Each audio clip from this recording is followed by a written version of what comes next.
Welcome back नाज़िन। Bulletin जी बाक़ायदा शुरुआत कंदासीं अहम ख़बर सां। चीफ जस्टिस काज़ी फ़ाइज़ ईसा जी रिटायरमेंट बाबत फुल कोर्ट रेफरेंस थियो आहे। फुल कोर्ट रेफरेंस में जस्टिस मंसूर अली शाह, जस्टिस मुनीब अख्तर शरीक न थिया।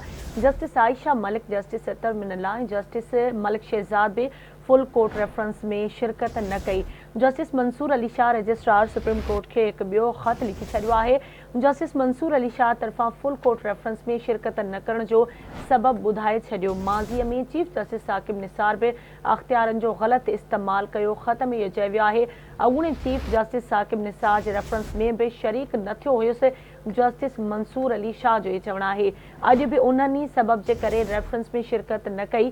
चीफ जस्टिस जो बुनियादी फ़र्ज़ शहरियुनि खे तहफ़ुज़ ॾियणु आहे। ख़त जे मतन में इहो ॼाणायो वियो आहे, चीफ जस्टिस काज़ी फ़ाइज़ ईसा अदलिया ते ॿाहिरि जो दॿाउ नज़रअंदाज़ कयो आहे। जस्टिस मंसूर अली शाह जो ख़त में इहो चवणु आहे।